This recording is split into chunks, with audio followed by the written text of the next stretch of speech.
You arrive before dawn.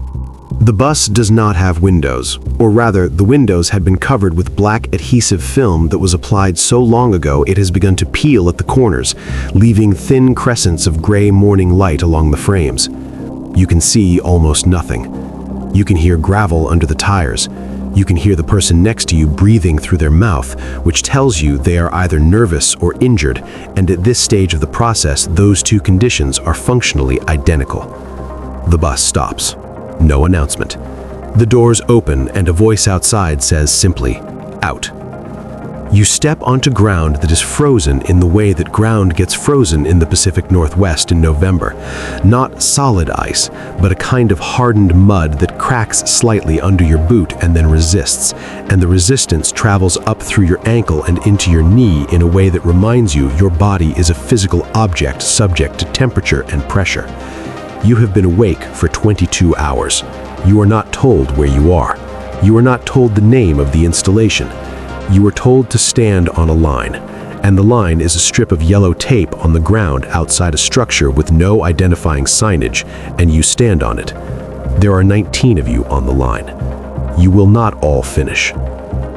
The first hour is administrative. They take your watch. They take your phone. They take a small notebook you brought without thinking, which means you brought it without permission, and the instructor who takes it does not comment on this, which is somehow worse than if he had. You fill out forms on a clipboard with a pen attached by a zip tie. The forms are standard military documentation. One of them asks for an emergency contact. You write the name carefully. You have not spoken to that person in 4 days because the pre-training communications blackout began 4 days ago, and you did not fully understand when they explained it what 4 days of silence would feel like from the inside. It feels like a long time. The forms are collected. You are issued a number. Your number is not a rank designation, and it is not a name. It is a number that the cadre will use for you for the duration of the program, which lasts between 9 and 17 days, depending on variables that are not disclosed to you. You do not know which day you are on. You are on day 0. Day 0 is not counted. This will be explained to you once and not again. The structure you enter is a long, low building that smells of institutional cleaning product and the particular kind of dampness that accumulates in buildings that are heated inconsistently. The floor is concrete. The lighting is fluorescent, and one tube in the bank above you flickers at a frequency just irregular enough to prevent adaptation. You will learn later that this is deliberate. Everything in this building is deliberate. That knowledge will not make the flickering less fatiguing. You are assigned a rack. The rack is a metal frame with a pad that is approximately 4 centimeters thick. There is no pillow. There is a single wool blanket that smells of the person who used it before you, and that person was sweating significantly when they used it, which means they were cold. You note this. The temperature in the building is maintained at 58 degrees Fahrenheit, which is cold enough to prevent comfortable sleep, but not cold enough to constitute a safety violation. This range is documented in the program's institutional literature, which you read 3 months ago during the preparation phase. Reading about 58 degrees and sleeping inside 58 degrees are, as you are beginning to understand, entirely different categories of experience. You eat at 2100 hours. The meal is hot, which surprises you. It is also the last thing that will surprise you for a long time. On the third day, which the program calls day 2 because day 0 is not counted and day 1 is the administrative intake, they begin the survival phase. You are given a kit. The kit contains a fixed blade knife with a 4-inch blade, a fire starting kit with 12 matches and a ferrocerium rod, 40 feet of paracord, a signal mirror, a single water purification tablet, and a folded laminated card with basic plant identification for the regional terrain. The kit weighs approximately 1 pound and 4 ounces.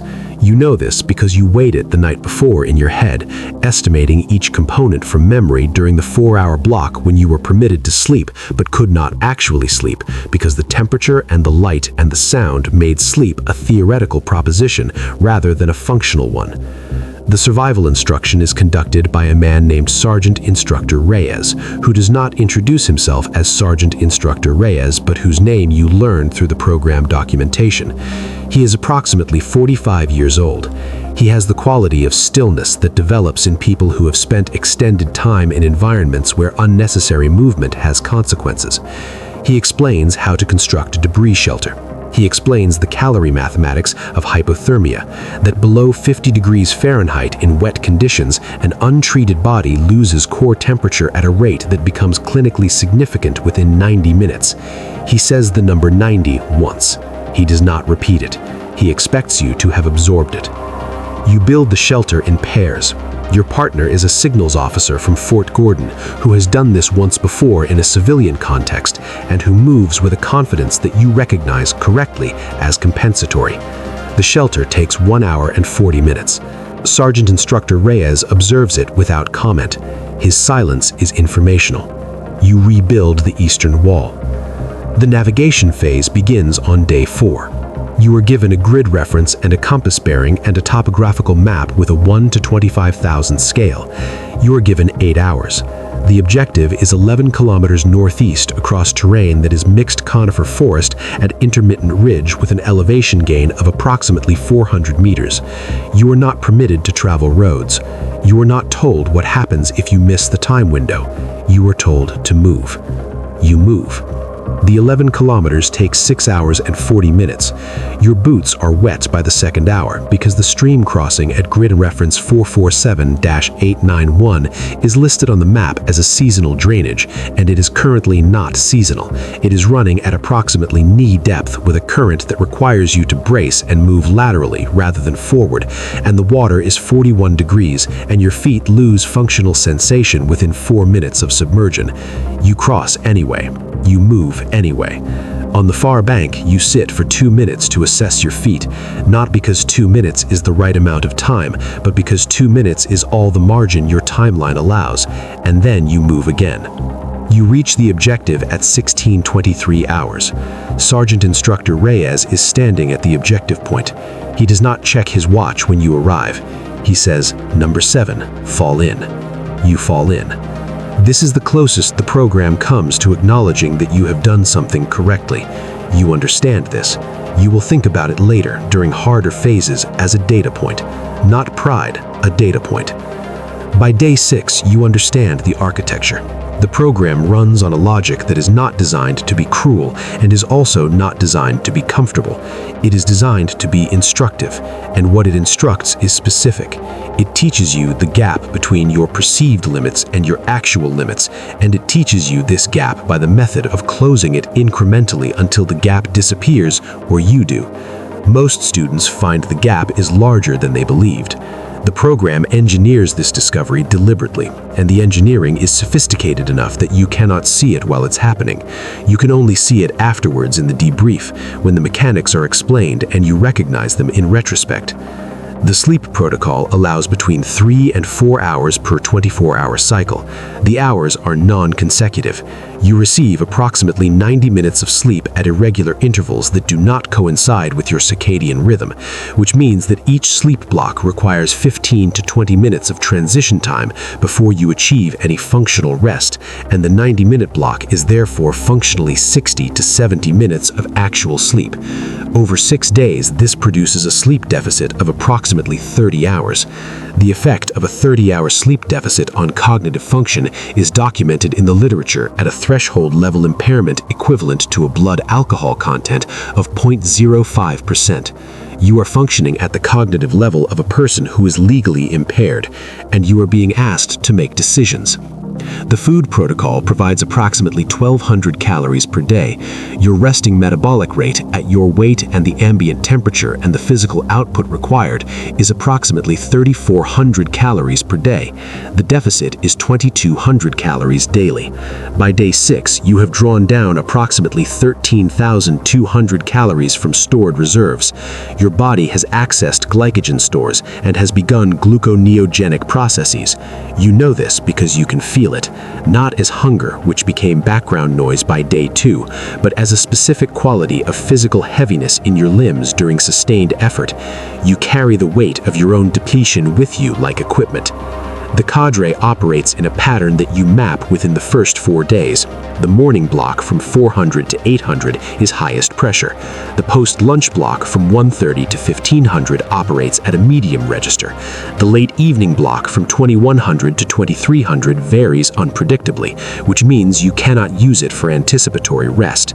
The unpredictability is the point. There are unspoken rules. The first unspoken rule is that you do not discuss your limits with other students. This is not prohibited in the program documentation. It is also not done. The social contract of the training environment prohibits the display of deterioration in a way that implicates the program's sustainability, because if any individual student's deterioration becomes visible enough to require institutional attention, the entire cycle slows and the cadre's assessment of the group shifts.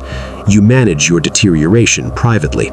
You learn to read other students' private management, the slight forward lean at the shoulders that means someone's back is in secondary pain, the particular blink pattern that accompanies the 40-hour sleep deficit, the way someone's eating. The resistance phase is different from everything that came before it. The survival phase was physical. The navigation phase was cognitive. The resistance phase is something else. It operates in the register of the self, the part of you that maintains continuity of identity across circumstances, the part that says, I am a specific person with a specific history and a specific set of things I will and will not do. The resistance phase applies structured pressure to that continuity. Its goal is not to break that continuity. Its goal is to locate the exact point at which continuity becomes effortful rather than automatic. That point is different in every person. You will find yours. The holding facility is a series of structures within the installation perimeter. You are processed through intake, a second intake with different forms in a different room, conducted by cadre members you have not previously encountered who interact with you in the behavioral register of adversarial authority. This is the cover story of the resistance phase. You are, for its duration, operating inside a simulation in which you have been captured, and the cadre are the captors. The simulation is sustained with discipline. The cadre do not break character. The rules of the simulation mirror the rules of the Geneva Conventions and the Code of Conduct closely enough that the decisions you make inside it are the decisions you would make outside it. The cell you are assigned is 62 square feet. The walls are concrete block. The lighting is continuous, the same flickering fluorescent tube from the intake building or one like it. The temperature is maintained at 54 degrees Fahrenheit, which is 4 degrees below the intake building and 12 degrees below your body's preferred resting temperature. You are given a sleep surface. The sleep surface is a mat that is 2 centimeters thick and which sits on a raised concrete platform approximately 8 inches above the floor. There is no blanket. The absence of the blanket is an administrative decision that is documented and deliberate and legal. You are permitted to sit or lie on the mat. You are not permitted to exercise for warmth. This rule is enforced. The interrogation sessions begin 6 hours after intake. Each session is conducted by 1 or 2 cadre members in a room that is slightly warmer than the cell, 68 degrees, which your depleted system experiences as relatively comfortable, which is an effect you recognize and cannot prevent yourself from experiencing. The sessions follow a structure. They begin with procedural questions: your name, your rank, your unit, your mission. Your authorized response is documented in the Code of Conduct. Name, rank, service number, date of birth. Nothing further. This is what you are supposed to provide, and nothing else. The sessions are designed to find the edges of nothing else. On the 3rd session, the cadre member, whose role is adversarial interrogator for the duration of the resistance phase, places a folder on the table. The folder contains a printed document. The document contains specific information about your life that is available through open-source channels: your educational history, a physical description, the general location of your family. The information is accurate. Its accuracy is the instrument. He reads from it in a flat, administrative tone. He reads your mother's name. He reads the name of the city where she lives. He reads these things as facts in a ledger, not as threats, and the absence of explicit threat is more effective than a threat would be, because it leaves the implication entirely in your own mind, and your own mind at 54 hours of accumulated sleep deficit is not a controlled environment. You give your name, your rank, your service number, your date of birth. He closes the folder. The session ends. You return to the cell. You lie on the 2-centimeter mat. The light flickers. 54 degrees settles into your muscles in the way that cold settles into muscles that are not moving, not sharply, but as a gradual heaviness, as if the temperature is adding weight rather than removing it. You think about the name he read. You think about it in the way that the mind returns to a detail it cannot categorize as resolved. You are aware that this is the mechanism, that the thinking about it is the pressure, not the reading of it. You are aware of this, and you cannot stop the thinking. This is what erosion feels like from the inside, not a collapse, a persistent, low-frequency wearing. It does not shatter loudly. On day 11, at approximately 0340 hours, you are removed from your cell for what the program documentation calls a special interrogation session. The session uses techniques that are enhanced relative to the standard session structure. These techniques are documented, approved, and bounded by legal and institutional review. They are also inside the context of 54 degrees air and 38 hours of accumulated sleep deficit and the kind of hunger that has moved past sensation into a background noise your body has simply normalized. They are also the most significant psychological experience of your adult life. The session runs approximately 90 minutes. At minute 63, something changes. It does not change dramatically. There is no moment of visible breaking. What changes is a quality of interior distance. The thing that was continuous becomes effortful, and then more effortful, and then you are maintaining it the way you maintain a physical position under load.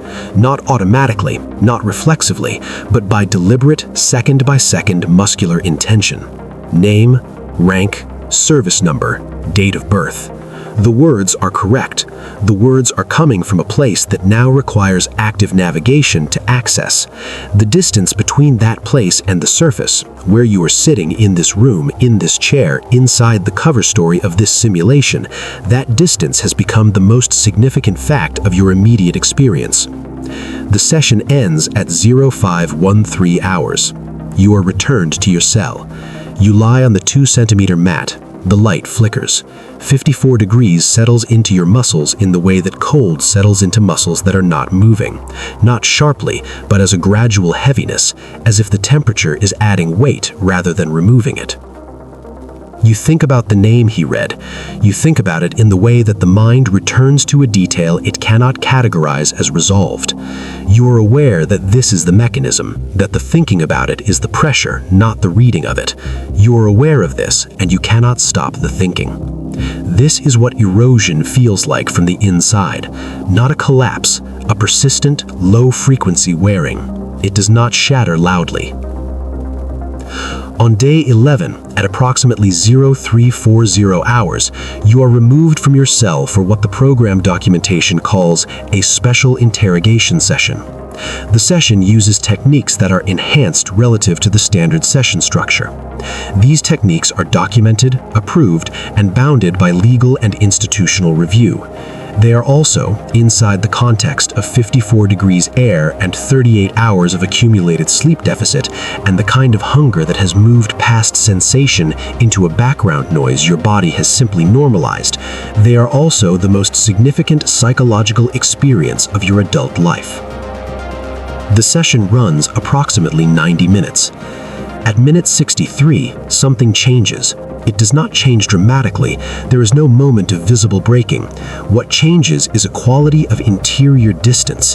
The thing that was continuous becomes effortful, and then more effortful, and then you are maintaining it the way you maintain a physical position under load.